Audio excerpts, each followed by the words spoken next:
Welcome to the Interfaith Center Summer 2023 Workshop Series. My name is Sophia Saeed. I'm your host, and I'm also the Executive Director of the Interfaith Center. Peace, salam, and shalom to all of you. The Interfaith Center's mission is to reduce the fear and hatred among the people of world religion. And we do that by educating people about different world religions, by providing them relationship building opportunities, and promoting interfaith dialogue. For example, in this summer, we are offering 2 summer camps for children who are in elementary schools. And in these summer camps, they'll come and they will build friendships with children of other religion. In September, early in fall, on September 7th, we are offering an interfaith prayer service, Love Thy Neighbor, which is our signature prayer service that we offer every year. And it allows people from different religions to come under one roof, pray together, sing together, and eat together while making friends with each other. We also teach spiritual practices that invite the participants of that practice to connect with the divine while also connecting with the people of other faiths around them as companions on the spiritual journey. So this 8-part workshop series is a part of our interfaith and spiritual teachings that we host on Wednesdays at noon. And I am thrilled that we have selected dreams as our summer topic and Reverend Susan Sims Smith as our teacher. So a little bit about our teacher. Reverend Susan Sims Smith is a Jungian-oriented psychotherapist. She has spent 25 years in private psychotherapy practice. For the last 20 years, she has served as an Episcopal priest. She is the founder of Arkansas House of Prayer and the Interfaith Center of Arkansas, which is the sponsor for this class. Susan has also founded Seedwork, which is a project to teach people how to listen to wisdom through their dreams and meditation. Dreams, meditation, and synchronicities are some of her deepest ways to connect to the divine. I am going to share Susan's website with you, and I'm going to share it here with you, and I'm also going to send a link to you because the website in itself has a wealth of resources for you all. So if you go to Susan's website, and the link will be shared with you, on the top left corner, you will see this icon called Dreams, this tab called Dreams. If you click on this tab called Dreams, you will see a wealth of dreams resources. You will have over 50 recorded lectures on dreams. So please feel free to use this resource as we progress through the class. What else do I need to tell you about the class? We will have 8 different sessions.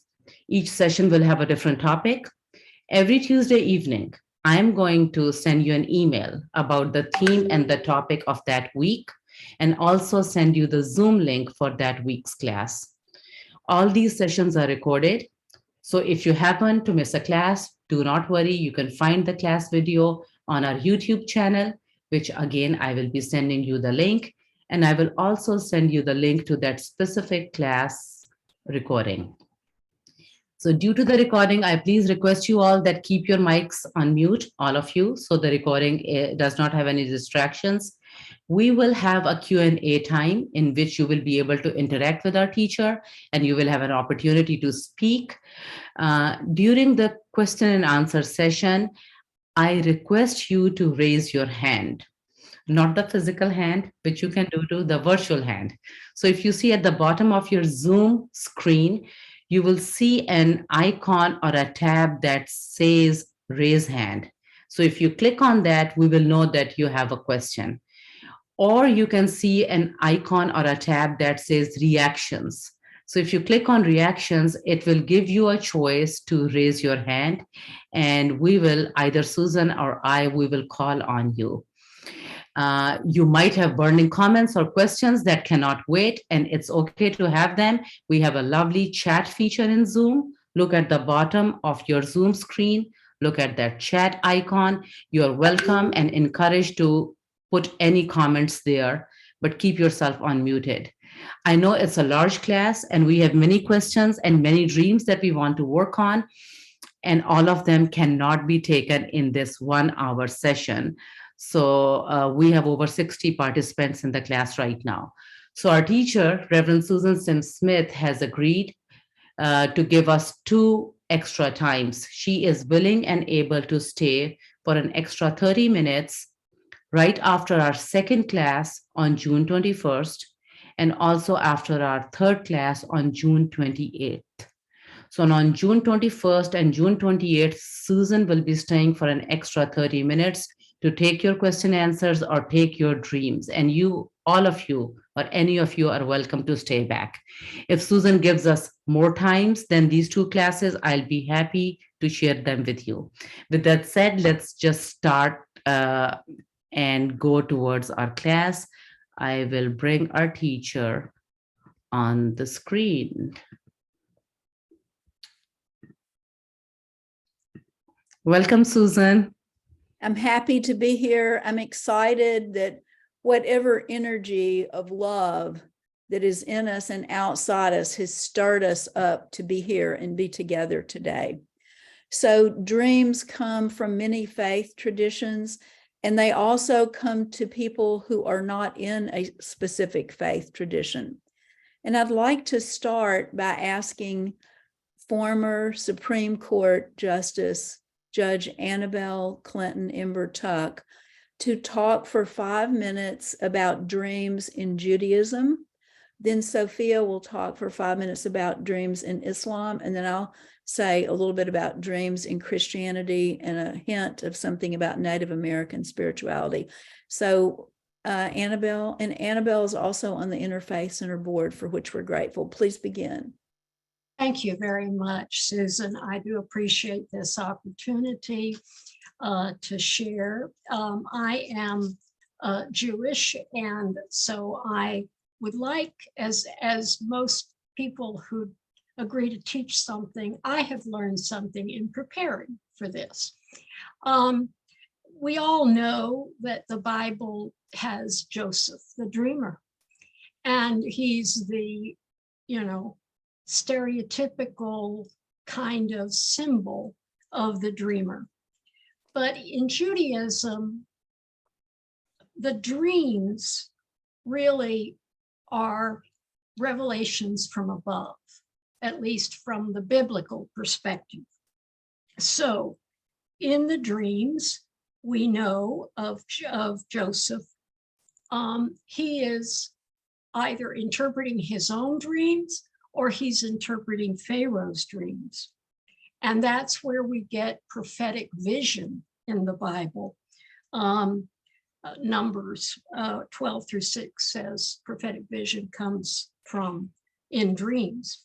Now, our modern view of dreams, and I know Susan will go into this more at other times, but such as Sigmund Freud and Carl Jung, believed that dreams revealed a person's unconscious desires. And Jung believed that dreams come from a person's unconscious and help regulate the psyche. Now, the modern view diverges from the mystical, spiritual Torah view. And basically, the divergence is that the Torah view, the premise is that there is some external influence, meaning the divine, that imparts prophetic or precognitive insights to people through the medium of sleep. And one of our rabbis, Rabbi Ishmael Scorch, in The Power of Dreams, says, nowhere does the secularization of the modern mind find more striking articulation than in the view that dreams are no longer regarded as an emanation from above, but rather as an eruption from below, which is kind of interesting. Then there is a Musar master, Luzzatto, he's called the Ramchal. He's 18th century Kabbalist, and His life preceded Freud and Jung, but he agrees with them, with their scientific approach, that dream content is affected by one's thoughts and emotions. Yet he also adopts the Babylonian Talmud's assertion that our dreams can have prophetic significance or relate to things that only the spirit can experience. And what I'd like to do is share with you a couple of things. First of all, what is the word dream in Hebrew? The word dream in Hebrew is chalom, kind of like shalom, but chalom. And it has the letters, which from the root chet, lamed, final mem.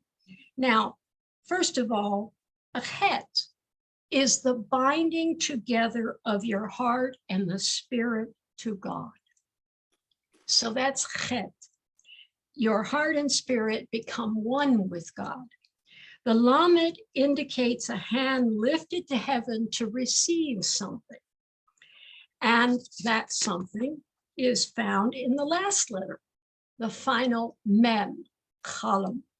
A final mem represents the hidden knowledge of God. So that kind of sets the framework for dreams, because words, as we know, creation was, according to the Torah, begun, and God said, and God said. So there is a fundamental difference between dreams and prophecy, according to Judaism. A prophecy is when a prophet is granted a vision or a message about the future. Well, a dream, by contrast, is an entirely different experience. The dreamer is not merely viewing the future. The dreamer is experiencing it right then, feels the events of the dreams are occurring to the dreamer at the very moment. So the dreamer is actually transported into the future to experience it, and right then and at that moment. I want to just close with a little talk, a little mention of the fact that prophecy became a problem in Judaism. Obviously, during the time of the 60 of the Common Era, when there were so many messiahs coming forward, and the Bar Kokhba revolt, where Rome basically destroyed Jerusalem. So that dreaming, the rabbis went on the other extreme and said, we're not going to allow prophecy anymore. But that doesn't mean they don't interpret dreams. And lastly, if a dream is not interpreted, it is like a book that is not read. Thank you so much, Annabelle. A good way to get us started. So, Sophia, tell us a little bit about dreams in Islam.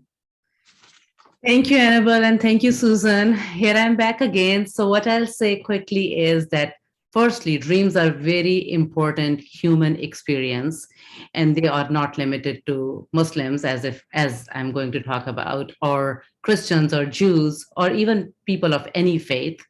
All human beings experience dreams, their connection to divine and themselves. The Islamic tradition believes that dreams speak to the condition of human soul.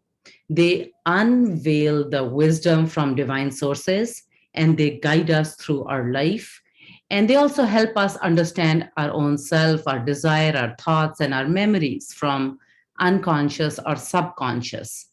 The tradition divides the dreams into three different categories. The Islamic tradition, my tradition being a Muslim. And the first category that I want to mention is, it's called Nafsani dream. And basically means the dreams that come from within ourselves, that dreams that come our own, that reflect our own wishes, our desires, our worries, and they could be caused by our daily routine, what we are going through. They could be coming from our unconscious or subconscious. So they're called nefsani dreams. And you can choose to do whatever you want to do with them. I tend to ignore them if I can recognize that they are nefsani dreams. And that's the tricky thing about dreams. So the second kind of dreams that the tradition highlights is called shaitani dreams. And they're the dreams that come from Satan or devil or evil spirits. And we are encouraged to just ignore them and just pray after them. The dreams that are important to me and the dreams that bring me to this class to learn more about dreams, that's the third category of dreams in Islamic tradition, and they're called Rahmani dreams, the dreams which are divinely inspired.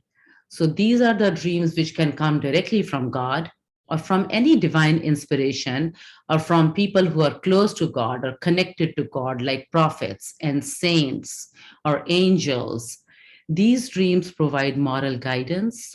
They can give us glimpses into future. They can help us communicate with the dead. And most importantly, they are prophecies, like Annabelle said, they are prophecies. So the continued vitality and relevance of dream in Islam is very strongly well established in our scripture. For example, Prophet Abraham saw a dream in which he was ordered to sacrifice his son. And that's a very important historical event. Prophet Joseph used to see dreams and he also used to interpret dreams. And some of those dreams changed the course of the history. Prophet Muhammad, peace be upon him, the last prophet in Islamic tradition, he would start his every day by sitting with his companions and doing dream interpretation for them. So he did dream work on a daily basis, and which inspires people like me, Muslims like me, to get involved in dream work. I would just share one practice with you that a lot of Muslims engage in, including myself, and then give to Susan. So that practice is called istikhara. It's an Arabic word. And this practice involves taking guidance from dreams. And what we do is that when there is an important decision that I have to make in my life, or my children, or my husband, and it could be going to a medical school or a law school, changing a job, getting into a marriage decision, or a travel guidance, or a moving guidance. So if there is an important decision I need to make, I would make a special ritual prayer before going to bed. And then I would meditate upon that life choice that I'm facing and the decision that I need to make. And I would go to sleep right after that prayer, meditating on that life choice. And I would hope to see a dream that would guide me to make that choice. And in the morning, I would get up and either interpret my dream myself or take that dream to a dream interpreter and make my decision based on what I saw in the dream. And dream interpretation is an art and a science that takes a lot of skill, experience, and also divine inspiration. So how we interpret the dream is different. But so anyways, I would do that practice of istikhara and make a decision based on the dream that I saw. But if I'm not able to make the decision because the dream is not clear, or if I'm not able to interpret the dream rightly, then I would do the practice again the next night and again the night after. And I would continue to do it for weeks, if not months, till I get my answer. And it's a very, very common practice among Muslims. That's what my mother did before I got married. And that's what we do before any important decision. So dreams are a really important part of our life. With that, I want to actually bring our teacher back in, because this is what we want to learn, and that's where we want to go. Susan, you're back on screen. Sophia, we have a new assignment for you. Our section about listening to guidance from God, in addition to me teaching some of that, we're going to get you to teach us that practice, because That would be fabulous to learn. I would be happy to. Okay, so we'll have that to look forward to. So in Christianity, in the last 40 years, there's been a huge renewal of interest in Christians listening to their dreams. And there are people like Robert Hayden and John Sanford and Marion Woodman and countless people in Christianity who have written lots and lots of books about how for Christians to listen to God through their dreams. There have been dream groups that have started, dream conferences, dream workshops. We're fortunate in our state to have had a Bishop, Larry Mays, who was deeply into dreams, who allowed some of us to start dream groups in various churches. In addition to the contemporary renewal of interest in it, our scriptures are filled with things about dreams. And I'll just give a familiar example that most of you all have heard. This is from the Gospel according to Matthew in chapter 1 and 2. So Mary and Joseph are engaged. Mary is pregnant. They're not married yet. Joseph's trying to figure out how should he think about that. And an angel of the Lord appeared to Joseph in a dream and said, Joseph, son of David, do not be afraid to take Mary as your wife, for the child conceived in her is from the Holy Spirit. She will bear a son, and you are to name him Jesus. Then in the next chapter of Matthew, the familiar story that Herod, who was the king, wanted the baby Jesus killed. He was trying to find out where he was. He sent wise men to bring gifts. And then after the wise men had met the baby Jesus, this is from chapter 2, it says, after they were warned in a dream not to return to Herod, and they left for their own country by another road.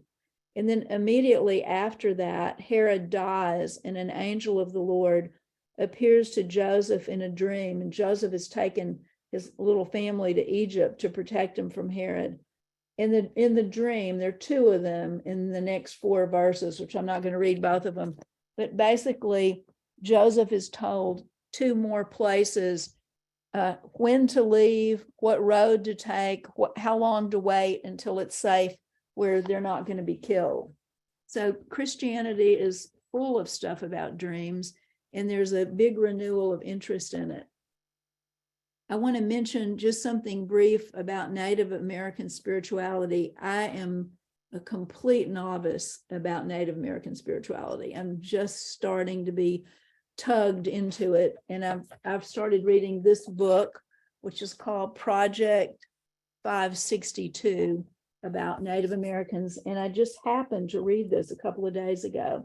This is a page written by a Native American man named Winslow Noisy. And this is his last paragraph.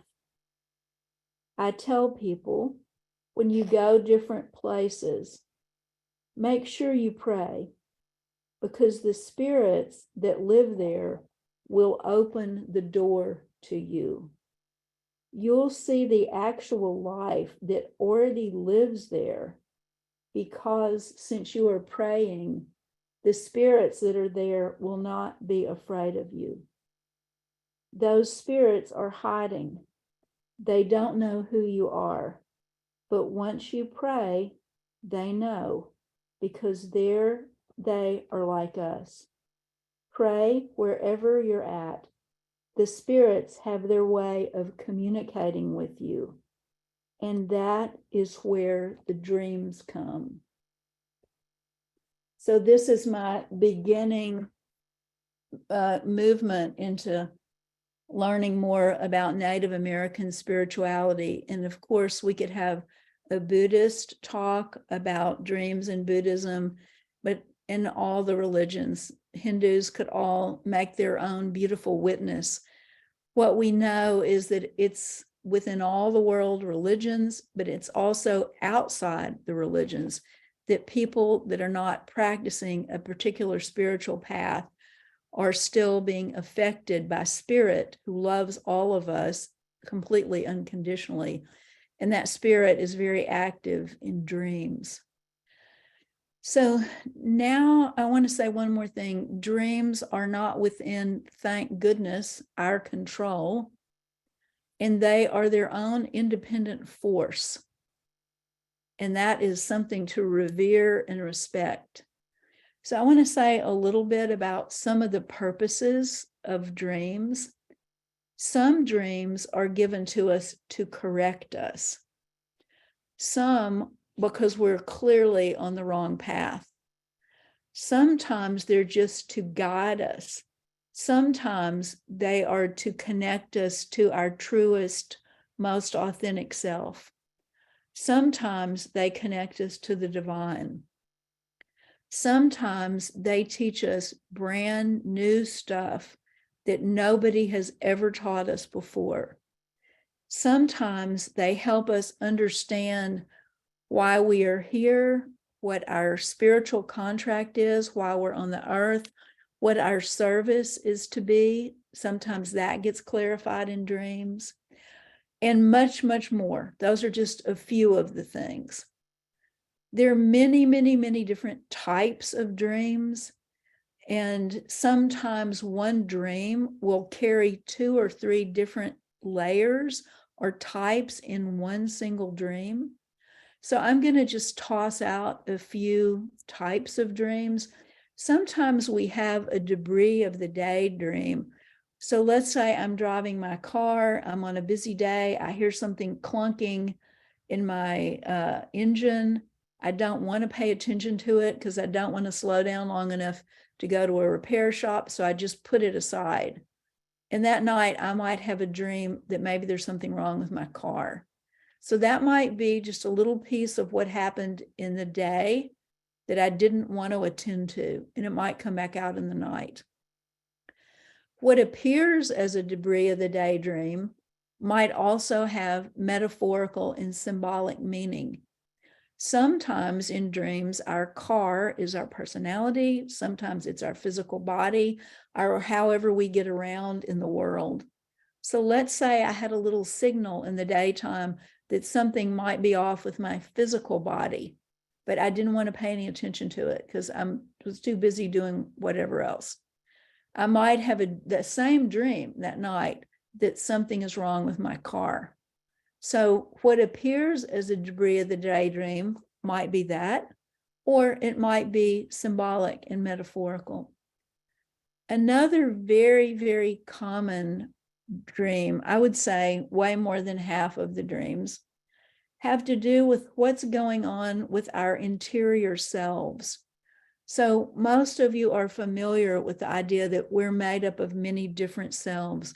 We have an inner child, we have an inner rebel, we have an inner mother, we have an inner wounded part, we have an inner leader, we each have an inner introvert, we each have an inner extrovert. We're made up of many different selves. And if you think of the psyche as all of our different selves as sitting around a table. So sometimes the dream is about one particular self. Maybe it's one self that needs more time in your life, or maybe it's one self that's wounded, or maybe it's one self that is being a bully to the rest of yourselves, or maybe it's one self that's being toxic to other people and you're not aware of it, or you are aware of it, but you're not reining yourself in, or maybe it's a self that has really just never been given any expression in your life. So an example of a dream like that, a man told me in the last couple of weeks that he had a dream of a child that was a psychiatric patient who was inpatient in a hospital, and that the child was getting better and better, and they were getting so much better that their progress was measurable. So that's a dream probably about that man's wounded inner child that is starting to heal. And spirit wants our everyday self to become aware, oh my goodness, my child is healing. How is that happening? And how might I encourage that? Another type of dream is kind of many, many dreams are snapshots of what was going on in the soul of the person the 2 or 3 days before the dream. So one way you can help figure out, what's going on in a dream is you can say, okay, now what was going on with me the last 2 or 3 days before the dream? And a lot of times the dream is having a conversation about that. So a different man shared with me his dream in the last couple of weeks. This man is trying to make a significant decision about a business. And so his dream was that he was an alligator on the bank in the river looking at the bank, and he was the observer of the alligator. And the alligator was totally motionless, completely patient, completely still, and completely unafraid.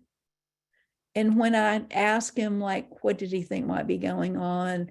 He said that all of those attributes, no fear, infinite patience, watching, careful waiting, are all exactly how he feels about this big decision that he's trying to make about a business. Another dream is, and these dreams can all be layered together. They're not, I'm breaking them down into things that are, I'm making them seem tidier than they are. They're not this tidy, but this helps us think about them. An archetypal dream, and we'll talk a lot more about archetypes later, but short version is archetypal images, or images that you were not taught in your education, in your religious education, or your home education, or your college education, or whatever. They're ancient symbols that reside in the deep unconscious that we have access to in our dreams, and that we respond to when we see these objects in daily life, even though we have not learned them. So it's not learned knowledge, it's an inherited, some religions call it the Akashic records, the place where everything is stored. So here's an archetypal dream that I had when I was a new priest. I was practicing at home in front of a glass window where I could see a reflection, how to preside at the Eucharist, because I was new, I was scared, and I did not know what I was doing. And I was trying to practice and learn, when do you raise the bread? When do you raise the cup? When do you break it? And I practiced it and practiced it and practiced it until I could finally feel God's presence there, which is what I was trying to bring to the Eucharistic table, was the divine presence. And that night I had a dream. A woman is looking for a black onyx, and she finally finds it. I don't own a black onyx or even aspire to one. And if you read in one of the good symbol books, a black onyx is a symbol for the presence of the divine. So that image came from the collective unconscious, which we'll talk more about next week. A woman is looking for the divine presence, and she finally finds it. I would have no idea what that dream meant without knowing how to use the resources of a symbol book, which we'll talk about later. The last dream that I want to share is, sometimes we have dreams about brand new stuff that nobody taught us, or that we didn't imagine, but that is just brand new stuff. So this is from one of my favorite spiritual teachers, Sri Aurobindo's spiritual partner, who's called the Mother, from Pondicherry, India.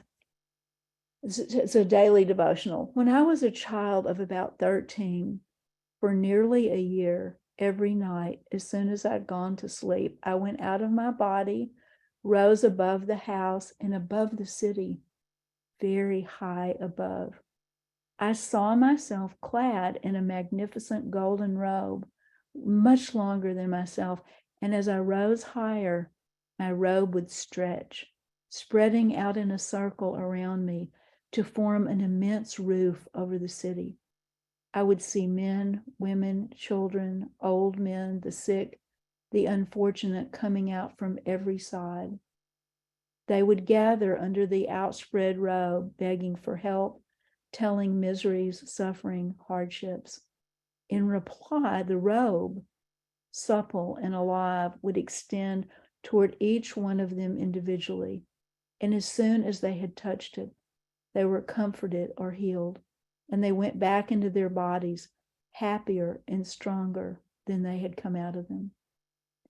Nothing seemed more beautiful to me Nothing could make me happier, and all of the activities of the day seemed dull and colorless without any real life, beside this activity of the night, which was the true life for me. So we're taken into some very mystical places in dreams and experiences. What I would like to do now is let's take a few minutes for comments, question, answers. It's a little new it's very new for me, and maybe a little new for Sophia, to have such a robust group. And we're learning how to make our technology step up to the opportunity. Sophia's going to look for your hands. If you have something you want to say or a question you want to ask, she's going to call on you.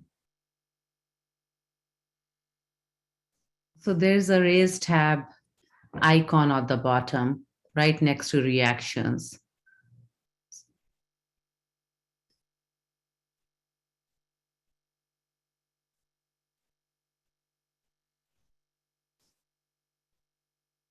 So we have a comment or question from Carmen Hopkins, who is a regular Wednesday classes. Carmen, you're on screen. Come on.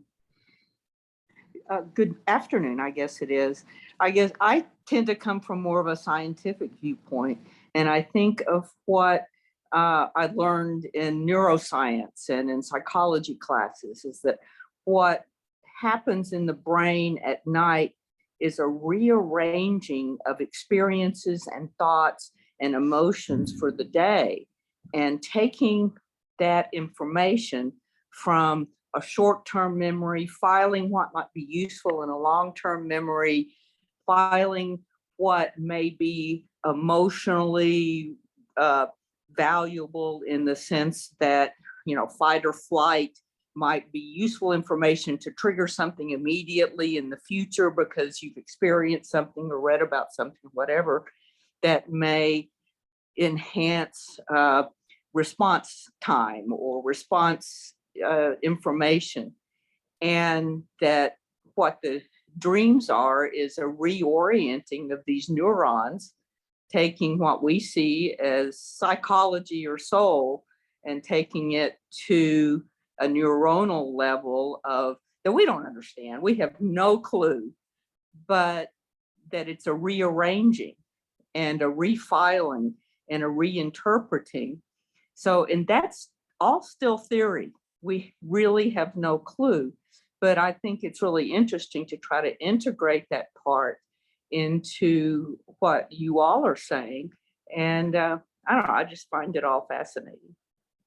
I love that you're bringing in science and reminding us that from your perspective, the dreams have an evolutionary asset by processing and storing and getting us ready for things. So that's a beautiful addition, and we're grateful. Okay, Sophia, let's go to Dan, who has his hand up. Come on, Dan. I just want to thank the Interfaith Center and Susan for holding this session on dreams, because I think the resurgence is real and meaningful. So I have two questions, one sort of instructional and one kind of whimsical. The instructional is, how do we, as dreamers, discern which category our dream has fallen into? And then the second question is, why do you think out of 67 participants, there are only 4 men?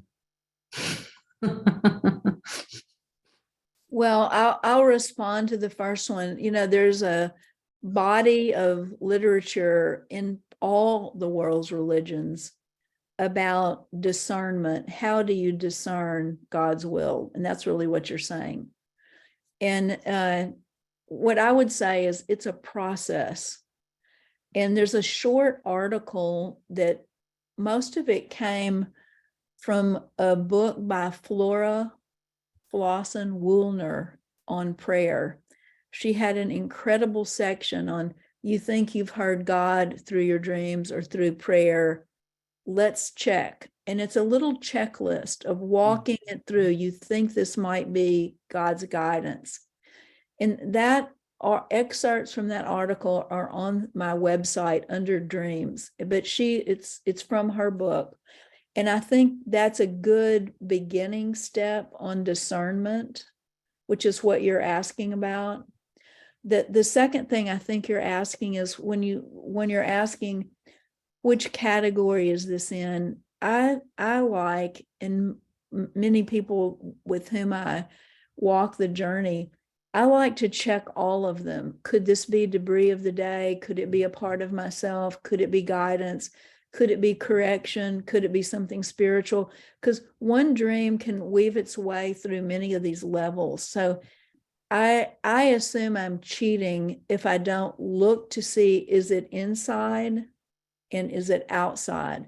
The first interpretation is we always think it's outside. I had that dream because I ate this, or I read that book, or I saw that movie. So my discipline is check for inside, check for outside. And then the next thing is, it might not be possible just immediately to make this happen. And at the same time, it's so fabulous to get yourself into a relationship with a spiritual director or a therapist that's on the spiritual path, or a dream group. And Marie-Louise von Franz, who was Jung's top female analyst while Jung was living, she said there's a place in the middle of your back, no matter how far you turn around and how limber you are, you can't see the blind spot in the middle of your own back because it's in your unconscious. So it really helps to have a spiritual buddy or a dream group, because it's what the unconscious is by definition unconscious. So we're working with material that is not in our awareness usually. So about why there are not more men here, Dan, you can answer that as well as I can. I mean, it's a wild guess, and hooray that there are 4 men here, and all these women that are here are in relationship with men. And I don't have anything negative to say. If you're in a relationship with a man with whom you can share a dream, a friend, a therapist, a colleague, any man, it's a blessing to them and a blessing to you. Any other hands up, Sophia? No, we had only 2 hands up. Okay, let's switch for a minute. And now we're going to work on a dream. And because we have such robust attendance, I have not yet figured out exactly how we're going to do this work on a dream thing together, but I'm pondering it. So today what I did is I looked to see if I knew somebody on the list of who was coming. And I started calling people on the phone saying, would you volunteer your dream today? And so I needed a short dream, because some of the best dreams that you'll ever have in your whole life are like pages. They go on a long time.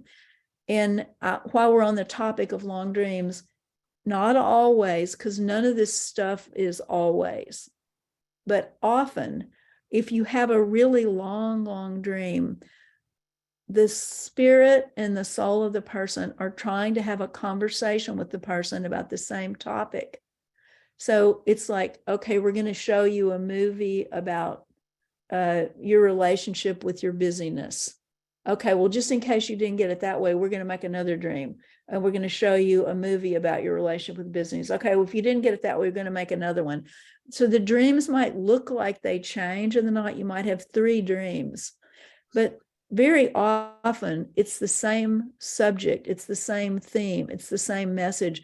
So the dream is saying it in different ways to get your attention. So what I needed, because we don't have a lot of time, is I needed a short dream. And so Dee Davenport is going to share her dream with us. And she and I did not work on it, and I don't know what the dream means. So I want to toss out one other idea. If you're a therapist, and we have several therapists on our class today, and you're working with somebody's dream, or you're trying to help a friend, or you're in a dream group, the first thing that's helpful to say is, I have absolutely no idea what this dream means. So you let go of anything that you think that the dream means. And then you remind yourself that the only true meaning of a dream wins the assent of the dreamer. So as Dee and I work on her dream, if we're getting in the right area, she will be the one to say, that might fit, that doesn't fit, that might make sense. Oh, so there's usually an aha moment. If we get close to the meaning of the dream, it is the dreamer that validates that. It doesn't make any, if you have the best Jungian analyst in the whole world and they try to tell you what your dream means, you need to go down the road to somebody more humble. So the dreamer knows what the dream means. And we'll talk about that again and again. I might have some pretty good guesses because I've been doing this for a while, but if it doesn't ring a bell to the dreamer, either I'm wrong, they're not ready to hear what I had to say, or we're just fishing in the wrong pond. It's either they're not ready, I'm off track, or they're not ready. And any of that is okay. And all of it is better than the listener superimposing a meaning on the dreamer. That's our dead end road that we don't need. So Dee, if you'll just start by telling your dream, that would be good. Lillian, would you unmute yourself? Okay, here you go. Okay, there you go. Okay, here we go. The name of the dream is $2,189,000. I dreamed I'm at an auditorium of a small TV station. Millie Ward was receiving an award. She had shoulder-length, spa-ready brown hair. Later, in the same TV station in an office, I am sitting on the southwest side of the room, and the TV office manager woman in her 40s is next to me on my left. She seemed to know me from a seminar together, but I did not remember her. She had gotten a divorce from her wife. To my right, further away to the west, a little north, sat an executive from the same office, and I could tell these two worked closely a lot. He handed me a check for $2,189,000. It turns out the client they represent wants to hire me to handle the purchase of a TV station. I asked them who all knew the number on the check because I initially thought it was the amount to purchase the TV station. Then it dawned on me the $2,189,000 was for me, for the work they wanted me to do. The seller and the client and the TV executives will be on call and available. We are running the trains and our conductor is very engaged. Okay, we're doing this. Okay, so let me tell you what's going through my mind. None of these things that I'm going to say are always true. And oftentimes, the beginning of the dream sets the stage for what the rest of the dream might be about. So let's look at the beginning. Let's hear the beginning one more time. I'm in a dreamed at an auditorium of a small TV station. Okay, so if I'm from Mars and I don't know what a TV station is, a TV station is, now I'm asking her to do her associations to that. And we'll talk later how to do associations, but right now you circumambulate the image, you go around it and you see, gosh, if somebody was from Mars, how do I tell them about a TV station? So go ahead with that. So it's a powerful tool for communication to a lot of people, both verbal and visual. It is heavily used. We've been involved in it for about 70 years now. Okay. So now I think it's helpful to see if it's an inside dream. That doesn't mean they're not outside components. So we're going to look to see what this might be about on an internal level, as well as be open to other levels.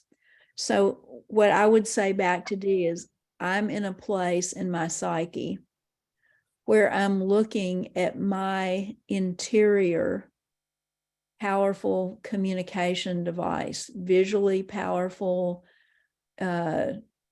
auditorily powerful, with a wide reach, a communication place. And then keep going to the, and so now what I'm doing is I'm holding that up as a maybe to her. Mhm. And if she's sitting there looking blank, like that doesn't ring any bells, then I know I'm on the wrong track. If she's going, well, maybe. So why don't you just say what's coming into your mind at this point, Dee? So I'm feeling energized in my chest, and I'm excited. This is not at all, I hadn't really thought of that concept. That's very exciting. So if the dreamer is feeling physiologically energized at the possibilities that you're wondering about, the body stores as much wisdom as the dreams. And if the consciousness in the body is going up, maybe, then you just keep working with that possibility. So let's go to the next image in the dream after that. Millie Ward was receiving an award. Now, many of you in this room are not old enough to know who Millie Ward is. You're young. So why don't you say who she is and your Okay. association to her? So she owns an advertising company, and we're in a dinner club together. And she's probably one of the most sweet, devout Christians I've ever met, very application wise. So she's kind of like an angel on earth to me, who is also very astute in business. And tell us about the color of her hair. She had shoulder length, spa ready brown hair. Tell us what spa ready brown hair is. Well, that means that she had just been to the spa and her hair was really shiny and full and straight, and it hung, like movie star ready, beautiful brown hair. Okay. And it is not how her hair is now. Okay. So now I'm going to cheat, and it's not really cheating, but one of the things that is helpful is that there's certain images that often are used in certain ways. That's not always. So this may or may not be helpful. Hair oftentimes is our attitude. Okay. And it may not be, but it's oftentimes that enough that I'm going to check that out with the dreamer. So it's possible, Dee, that you're bumping into an external energy, somebody outside you, an invisible angel or a literal angel, Millie, or somebody else. It's possible that you're bumping into angel energy that is deeply spiritual and a super smart businesswoman. And that the attitude of that person is full and healthy and vibrant and gorgeous. So now just say what's coming to mind. And like young, like timeless would be another association to that. And I'm feeling expansive inside my chest and excited. So it's possible that you're bumping into an ancient archetype of angel energy, or in Hinduism, possibly Lakshmi energy, which has to do with manifesting abundance, a spiritual energy that's very kind, very loving, and very smart with money. Okay, so we could spend a long time on it, but I want to make sure we end on time. So we're going to keep moving in this arena because it's resonating with D, okay? So if you do your associations to the 2 million, if I'm from Mars and I don't know what money is, and I have no idea what 2 million plus means, just what comes into your mind? It's freedom money. It's abundance. It's the experience of abundance, freedom, lots of options. So I'm going to stop for just a minute. Do you have any idea what's going on in your mind of what you think this conversation might be about between you and the dream? And if it's too personal, you don't have to say it. It doesn't matter that you tell us. If it's something you can say it. If not, don't worry about it. So I turned 70 years old this year, and I'm reaching the end of a 40-year career in banking. And so the question is, when should I retire, and how will I know? And one of the big impediments to retirement is that I will have to go to half the income I'm used to. That's one of the big pullbacks. So I think this money is telling me, don't worry about that. It's going to be all right. There's a lot more here. I'm kind of excited because of the context. I'm like, maybe there's some other kind of work I'm going to be doing. I don't know. But anyway, so it's like it answers that question of it'll be all right. Don't worry about that. You've got plenty of money. Here it is. It's an anxiety lowering dream in an area where your anxiety has possibly stopped you from moving forward. So I'm going to make one other comment, and then it'll be time, and we'll close with a prayer.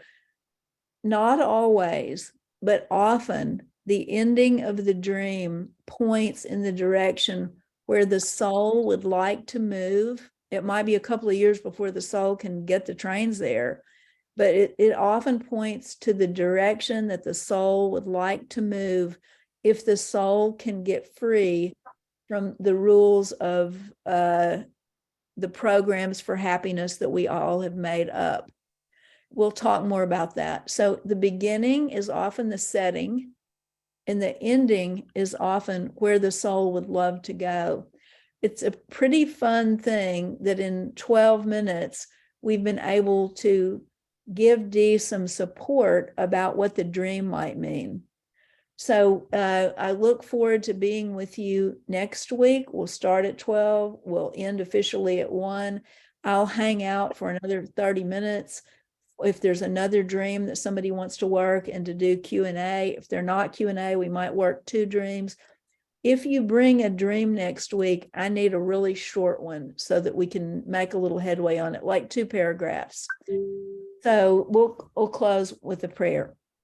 Oh, Holy One, for the mystery of your love for each of us and the countless ways in which you try to teach us and comfort us and bind up our wounds, we give you thanks, especially for the ways today that you reach for us through dreams. Thank you for each person here, for those that will come later, for the people that we will affect just by our presence with each other today. We give you thanks. Amen. Good to be with you all. See you next week. Amen, Susan. Thank you so much for the class. Peace, salam, and shalom. Thank you. Namaste.